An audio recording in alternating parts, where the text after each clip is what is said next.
Unfortunately, it is official. The Orioles will not be repeating as American League East champions, but there is still a little bit for the O's to play for in their final series this weekend in Minnesota. So we'll talk about this loss to the Yankees, what the O's need to do this weekend, and final regular season edition of the Bullpen Trust Power Rankings coming up on this episode of the Locked On Orioles podcast.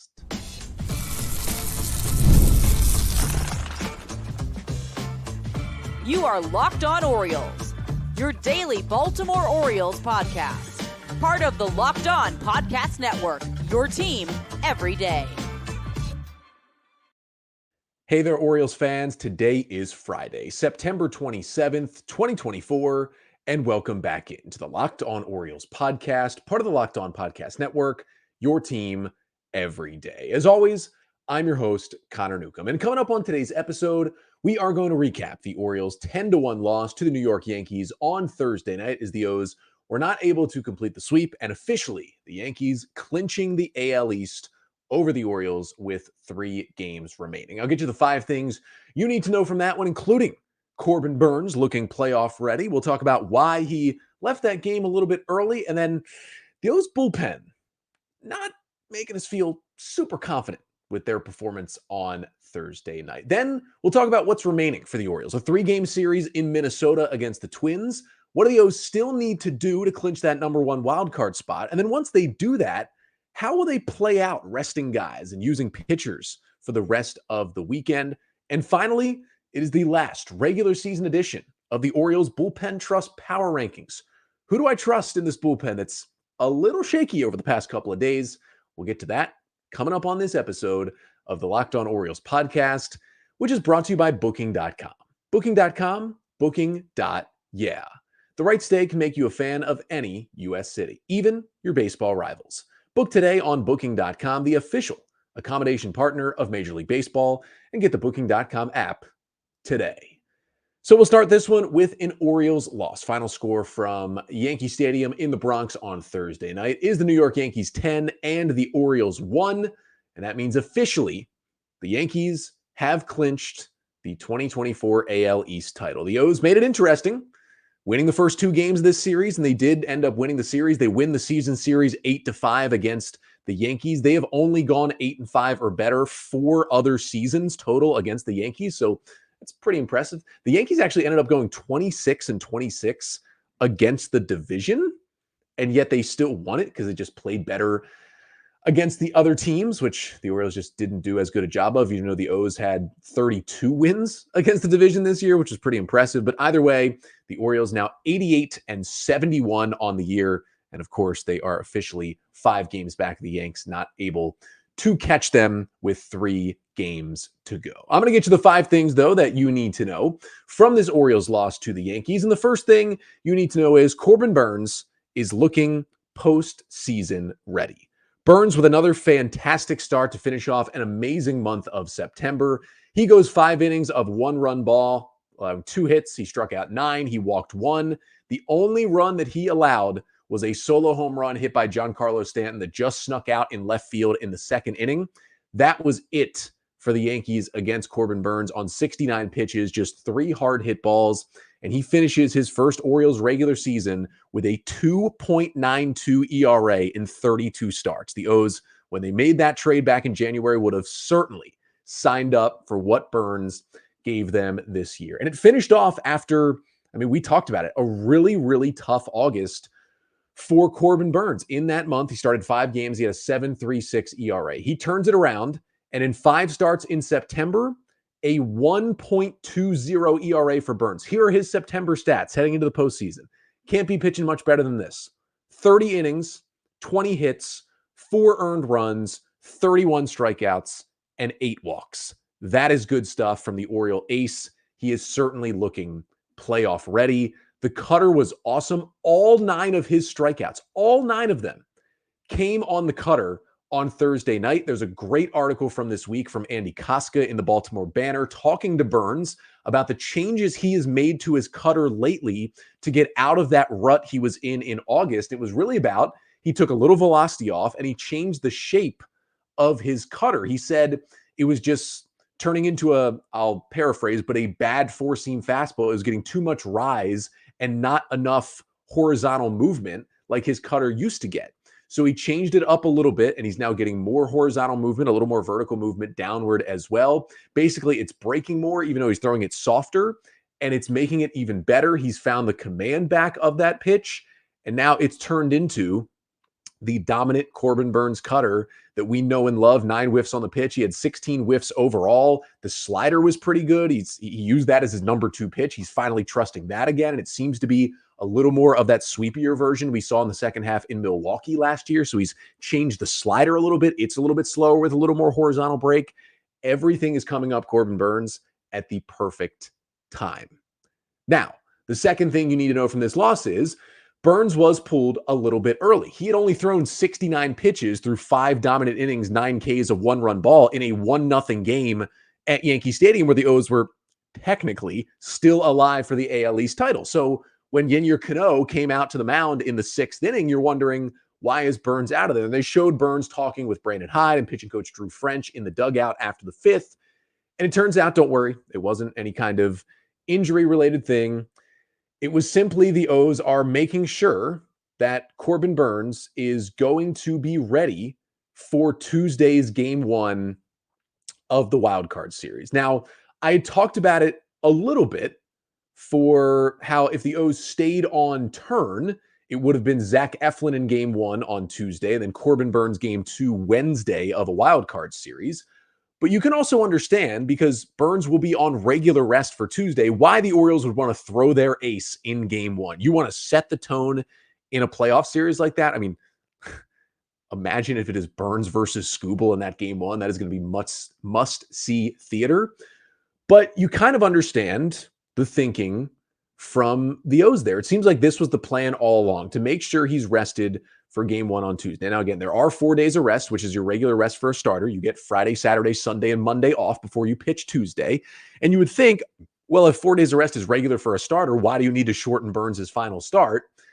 Really, there's 2 reasons. One is, despite the fact that that's regular for a starter, Burnes, more often than not, has actually pitched on extra rest this year. He has made 32 starts this season.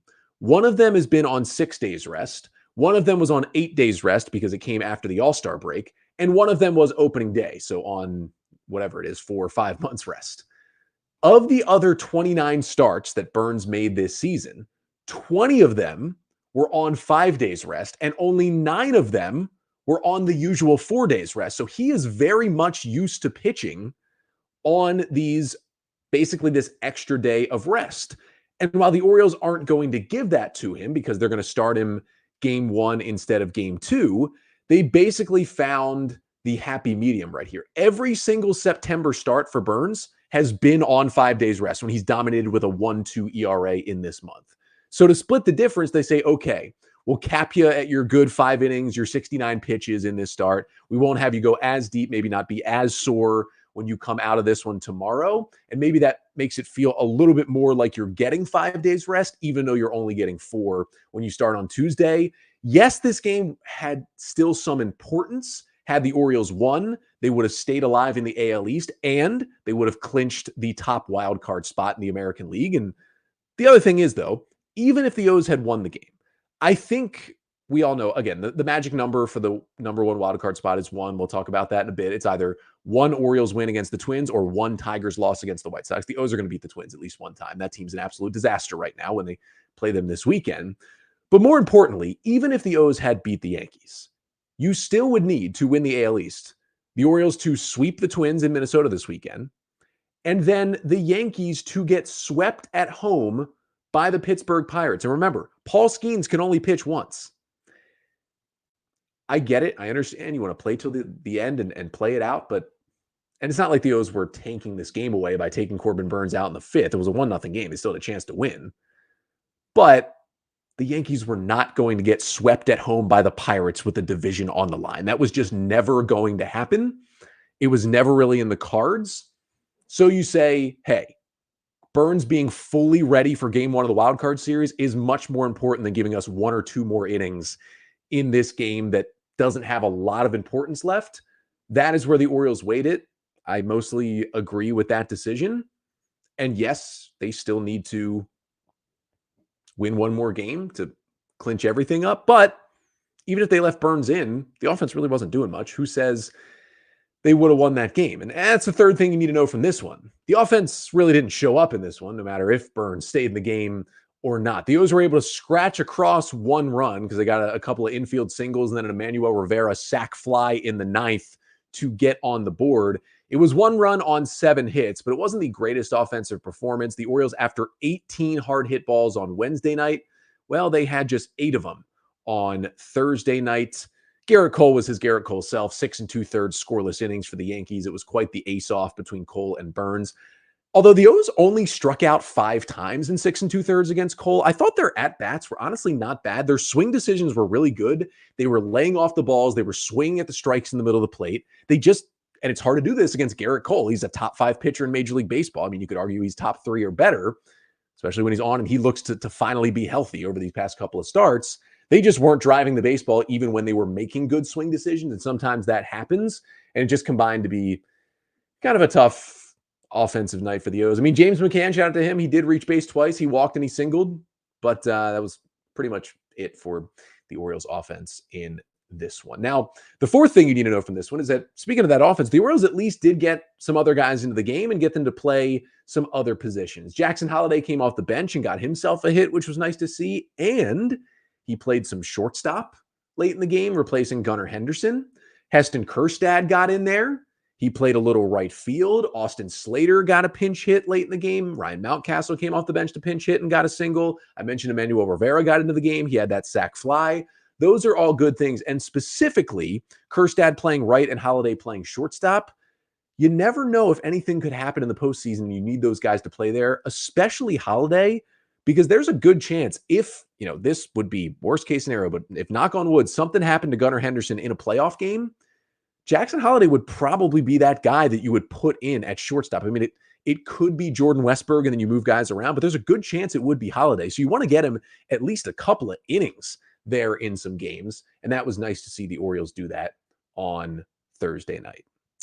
And the fifth and final thing you need to know from the Orioles' 10-1 loss to the Yankees on Thursday as New York finally clinched the AL East is that the O's bullpen came in a little early for Burnes, but they certainly did not do their job. It took Yennier Cano, Cionel Perez, and Brian Baker all combining, getting 1 out each to get through a 6th inning in which the Yankees put 6 runs on the board and completely broke it open, went from 1-0 to 7-0 in that inning. Just not great stuff. Yennier Cano struggled with command, walked 2 batters. Cionel Perez, fastball down the middle of Giancarlo Stanton, turned into a 3-run double. It was just not great to watch. Then Brian Baker came out there, gave up a home run to Judge. Matt Bowman gave up another home run to Alex Verdugo when he came in later. Every Orioles reliever, all 4 of them, gave up at least 1 run in this game. Not exactly what you want to see from your bullpen going into the end part of the season. Now the O's bullpen has certainly been taxed over the past few days, and that definitely showed up on Thursday night, but not the greatest outing from the O's pen in this one. And unfortunately, the Yankees do finally clinch that AL East with the win over the O's on Thursday. And the Orioles also were not able to clinch the number 1 wildcard spot on Thursday because the magic number was 1, but they lost, and somehow, some way, the Detroit Tigers won again. So there's still something else for the Orioles to play for when they get to Minnesota today. So coming up next, we'll talk about what exactly the O's are playing for, what the clinch looks like, what they're trying to get to, and then say the Orioles do lock up that number 1 wildcard spot here on Friday. How do they approach the final 2 games of the regular season? We'll get to all that coming up next. But first, this episode of the Locked On Orioles podcast is brought to you by Robinhood. With Robinhood Gold, you don't need a silver spoon to eat up the financial favors of the 1%. Robinhood Gold allows others to get the rates and perks usually reserved for the high society. Now, the resourceful individual with Robinhood Gold can earn the very liberal rate of 4.5% APY on uninvested cash, receive unlimited 1% deposit bonuses, and be rewarded with a handsome 3% retirement boost on an IRA account. Robinhood Gold provides the privileges of a high net worth for any net worth. These generous benefits are now available for only $5 a month. That is the new gold standard, and it's here with Robinhood Gold. Sign up at robinhood.com/gold. Terms apply. For product-specific disclosures, visit robinhood.com/gold. Investing involves risk. Rate may change. Gold membership is offered by Robinhood Gold, LLC. So the Orioles, tough one, lost to the Yankees. AL East is out of their sights. The Yankees have clinched the division on Thursday night. But the O's have not wrapped everything up. They've got one final series as they head to Minnesota this weekend to take on the Twins. Now, as I am recording this, the Twins have scored one in the sixth, one in the seventh, and two in the eighth on a Brooks Lee two-run double, and they have tied the game at 4 against the Marlins heading into the ninth. Their playoff chances are on life support. Now, whether the Twins win or lose this game, they'll still technically be alive for the postseason heading into Friday's game. And both teams, at least on Friday, will have something to play for between the Orioles and the Twins. So there at least is still something going on for both sides. And if the Twins do come back and eventually win this game, then there'll be at least a tiny bit more that they can play for and that they are looking for. Now, we hoped the O's would have pretty much everything locked up before this weekend began. Unfortunately, that was not the case because their magic number to clinch the number 1 wildcard spot was 1 heading into play on Thursday. 1 either Orioles win or Tigers loss, and that would clinch it up. And it looked like the Tigers might finally lose a baseball game in their day game Thursday. And then, of course, they scored 2 in the 8th. They came back and they beat the Rays 4-3. So it was up to the O's and the Orioles.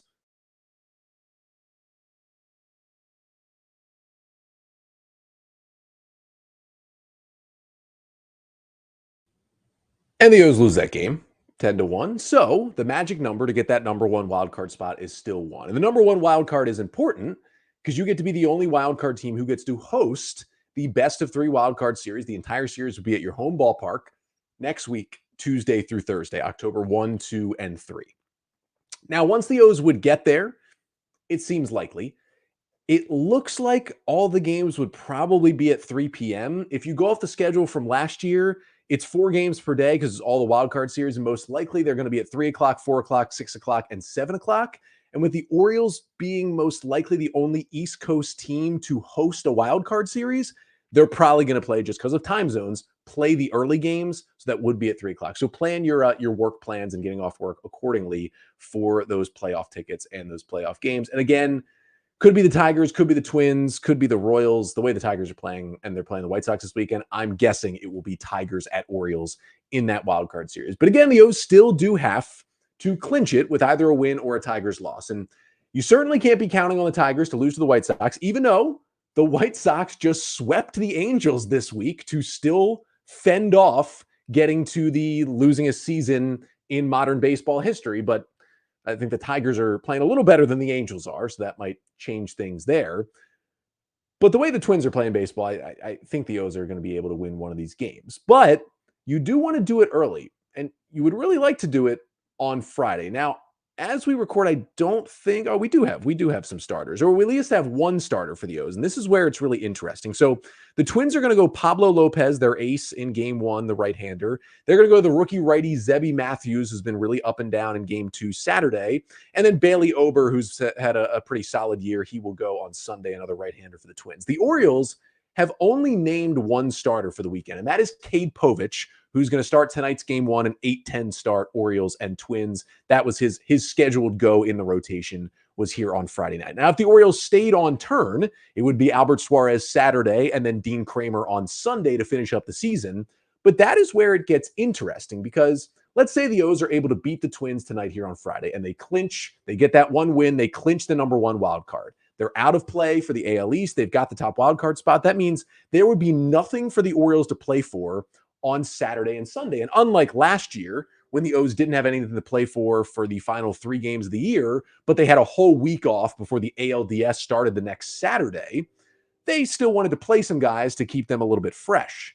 Now you're looking at, okay, maybe we don't have anything to play for Saturday and Sunday. You get the off day Monday, and then the wild card series begins on Tuesday. It is not a lot of time to rest arms and make sure all your pitchers, both your starters and your relievers, are a full go for game one of that wild card series on Tuesday. That's why you really want to be clinched by tonight if you can, so you can purposefully rest guys. Now, it's a little harder to do that with the only 28-man rosters. When you used to have a 40-man roster in September, you would just pitch all the guys who won't be on your playoff roster and then everybody else could rest. You can't really do that because you only have 14 pitchers here, but it would be interesting. So say the O's win, Povich will be going regular, right? The O's are still playing for something. He's definitely not going to start a game in the wild card series. You don't have to worry about that. So Povich will go regular. Say the Orioles win. Then you probably see some sort of shortened start from Albert Suarez. I would think he probably still starts Saturday's game, and maybe you're looking for like 3 to 4 innings out of Albert Suarez, 5 at the most, and then you're pushing the bullpen through after that. What I would think the O's would do is Brian Baker has options, and he wasn't very good on Thursday. Here is my guess. Orioles probably after Friday's game, if they do win and clinch it, would option Brian Baker and call up another starting pitcher type for Saturday. So that could be any of Trevor Rogers maybe coming back, Tucker Davidson coming up, Bruce Zimmerman, maybe even a Brandon Young could come up and basically be the bulk follower for Albert Suarez. So you throw Albert Suarez maybe 3 or 4 innings, he starts the game Saturday, and then you get him out of there because either you want him as an option to start game 3 next Thursday, and if he starts Saturday, Sunday, Monday, Tuesday, Wednesday is regular rest, but you want him kind of like Corbin Burnes to be good to go. And you also might even want to use him out of the bullpen in the wild card series. You want to make sure he doesn't overtax himself on Saturday. And then you just, whichever guy you call up, you throw in there for 4+ innings and say, no matter what happens, you're going to throw 4 innings here. And then, again, this is if they clinch Friday and clinch the number 1 wildcard spot, I would think they would do it again Sunday, but even more so, a little bit less from Dean Kramer. So maybe Dean Kramer would start and pitch, I don't know, 1 inning, 2 innings just to get some work. He may not even pitch at all because right now, Dean Kramer would seem to be your game 3 starter in the wildcard series. Burnes game 1 on Tuesday, Eflin game 2 on Wednesday, and then Kramer probably, the way he's pitching, game 3 on Thursday. And if Kramer starts Sunday, that's only Monday, Tuesday, Wednesday off. You would not be able to start him again on Thursday if you give him a regular bulk load as a starter on Sunday. So if he pitches, it would be 1 or 2 innings. More than likely, he might not pitch at all. So what I think the O's would do is pitch Suarez a bit, then say they call up, let's say they call up Bruce Zimmerman, and Zimmerman pitches 4 innings out of the bullpen Saturday. Then they would probably option Bruce Zimmerman after Saturday and bring another bulk starter up. Let's say it's Trevor Rogers this time, who was pitching better in AAA. And then Trevor Rogers pitches the bulk of the innings Sunday in a game that doesn't matter. So you make sure that even if you're using your relievers, you're using them for 10 or 12 pitches, no more than 1 inning. And what you really want to do Sunday is, in a perfect world, you don't use any pitchers on Sunday as long as the game doesn't mean anything that you would even think about using in game 1 of the wild card series on Tuesday. You would love for your whole bullpen to have at least 2 days of rest heading into that game on Tuesday so everybody is available. That's why these bulk guys coming up from AAA, they did it last year, I think on like the last day of the season. Bruce Zimmerman did come up. They're like 4 or 5 innings in one of those games. Heck, Cole Irvin was DFA'd by the Twins the other day. I could see the Orioles claiming Cole Irvin again and giving him a start in one of these 2 games just to eat a bunch of bulk innings and get him back on this team heading into the offseason. That could be certainly a possibility. Now, it all depends on the Orioles clinching on Friday. And if they lose and the Tigers win Friday and it takes until Saturday, it'll probably be a regular Albert Suarez start. And then they'll do the thing where they call someone up for Sunday if they do clinch. But that's why it's important to get these things out of the way, even though the magic number is just 1 and it's going to happen. They're going to get the top wild card. You want to get out of the way as early as you can so you can start to rest these arms. And that's what that plan would look like. And also, you'll probably rest some hitters. You'll play some more Jackson Holliday at shortstop, some more Heston Kjerstad in the outfield, maybe some Santander at first base. Maybe McCann will catch even more to get Adley some time off just so everybody is rested and ready. You are focused, laser focused on that wild card series starting on Tuesday. But the one thing I think that might still be worrying Orioles fans, the offense, despite a bad night Thursday, pulling it together. Eflin looking good, Burnes looking good, Kramer looking good. We're feeling okay about the rotation.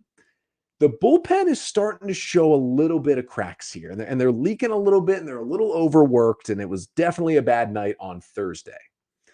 So let's do the final regular season edition of the Orioles Bullpen Trust Power Rankings coming up next. Tell you who I trust, who I maybe trust, who I don't trust right now in that O's pen heading into the postseason. But first, this episode of the Locked On Orioles podcast is also brought to you by Booking.com. Booking.yeah. You can explore the U.S. cities you have always secretly wanted to learn more about, those other baseball cities with hotels, bed and breakfast, vacation rentals, resorts, and so much more at Booking.com. You might just find your perfect stay even in your baseball rival city during the postseason. Now, it seems like the O's are going to host this home wildcard series, and then probably, if they win, head to New York for the ALDS. You want to use Booking.com to get those hotels near the stadium, right into the Bronx for those games 1 and 2, hopefully, of the ALDS. And yeah, we don't love Yankee Stadium, and yeah, you maybe don't even love New York, but Booking.com might be able to help you love New York, especially if you get a great deal for those playoff games. The right stay, it can make you a fan of any U.S. city, even your baseball rivals. And you can get it all at Booking.com. Booking.yeah. And today's episode of the Locked On Orioles podcast is also brought to you by Prize Picks, which is America's #1 daily fantasy sports app with over 5 million active members. How do you play Prize Picks? Well, all you do is pick more or less on 2 to 6 player stat projections, and you watch the winnings roll in. Now, usually got to get 4 correct picks to win money on Prize Picks, but Prize Picks has a deal. 1 Caleb Williams passing yard this weekend, and every weekend in September, but this is the last one, gets you a free win. That's a free win for 1 Caleb Williams passing yard. I think he's going to do that. So get on that deal. And listen, Prize Picks, they put your members first. All the withdrawals are fast, they're safe, secure. You can get your money when you win in as quick as 15 minutes.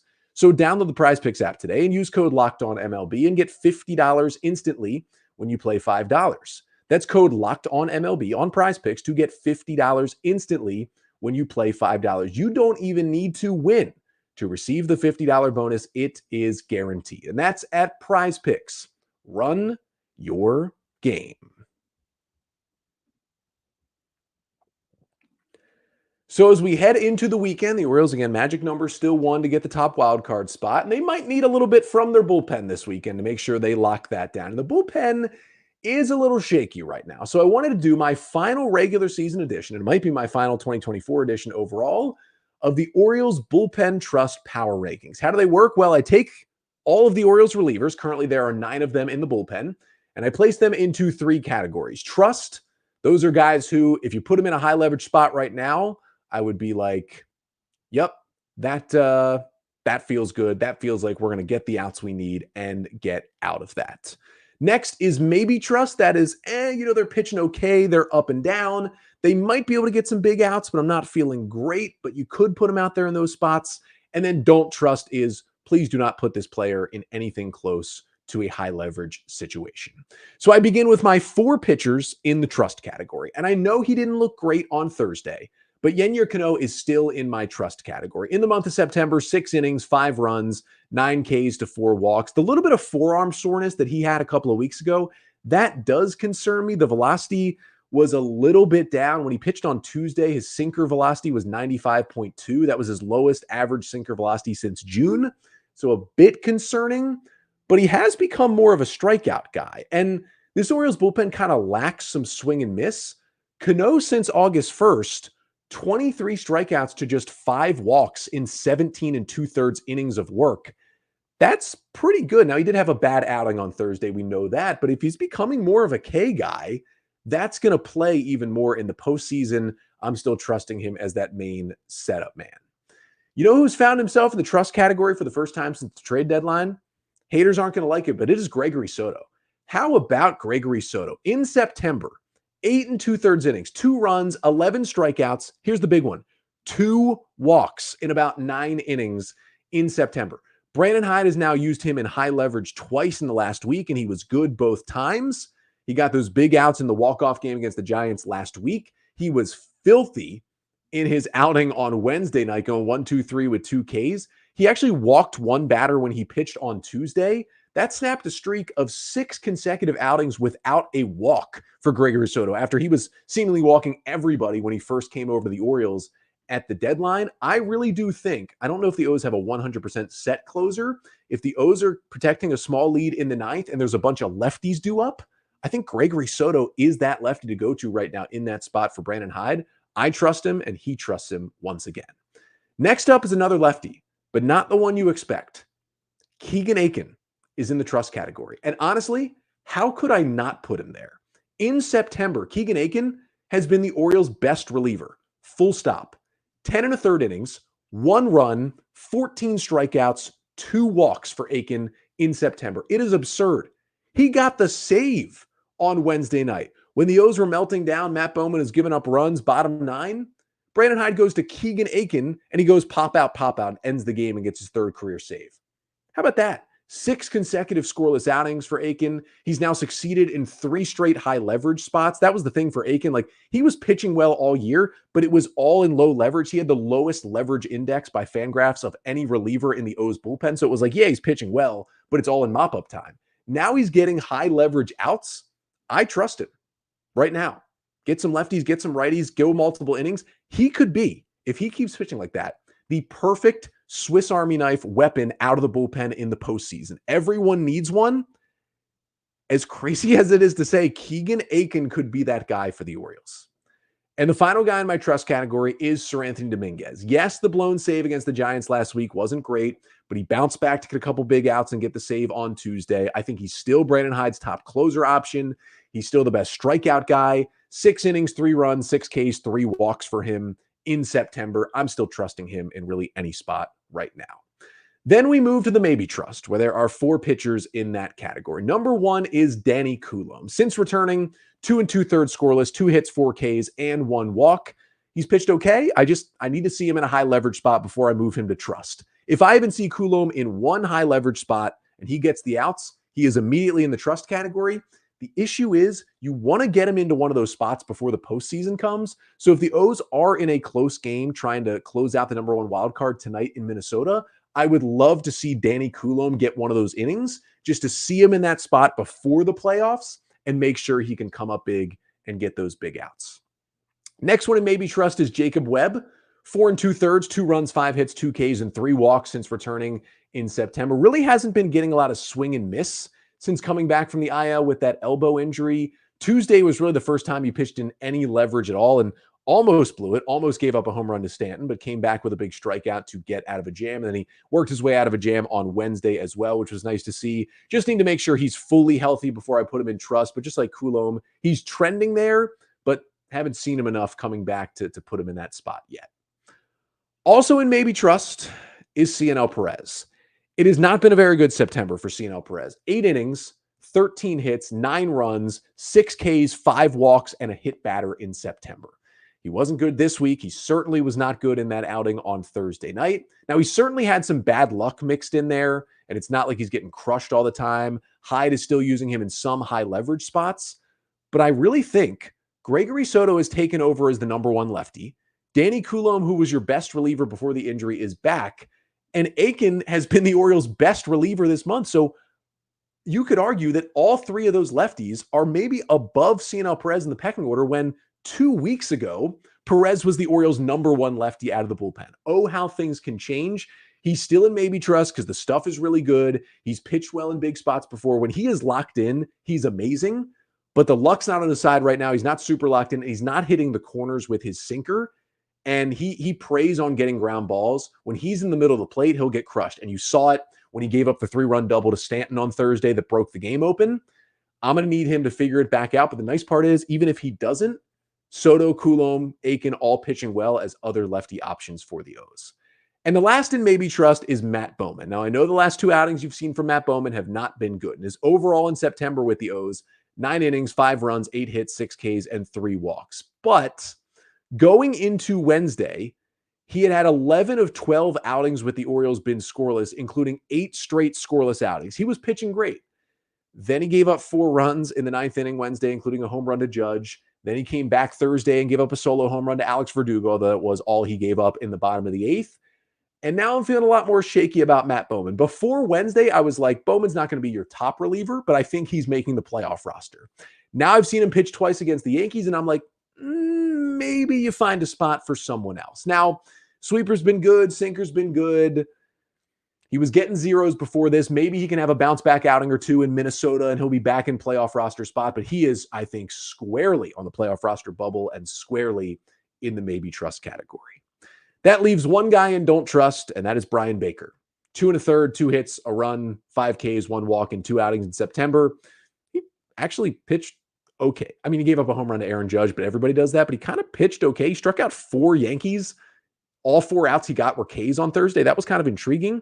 But I was on the Brian Baker hype train longer than anyone else. I've been hurt by Brian Baker before. I won't let him do it again. He is the only one in the don't trust category. But hey, we could see 3 games in Minnesota this weekend. That could all change who I trust, who I don't, heading into the postseason. But the O's, one thing they'll want to do, one thing they'll want to clean up is make sure the bullpen is rested, but also pitching a little bit better when they get to that wild card series next week. And hopefully they wrap it all up early this weekend and clinch that number 1 wild card spot so we get some home playoff games in the wild card round next Tuesday, Wednesday, and Thursday. But either way, I will be back on Sunday evening after the Orioles' 3 o'clock game to finish the regular season against Minnesota on Sunday. I will start getting you ready for the postseason. We'll recap the final 3 games of the year, talk about where the Orioles are seated and who they are playing in the wild card round. That's coming up on a little Sunday evening episode when I return. But until then, I'm Connor Newcomb, and this has been the Locked On Orioles podcast, part of the Locked On Podcast Network. Your team every day.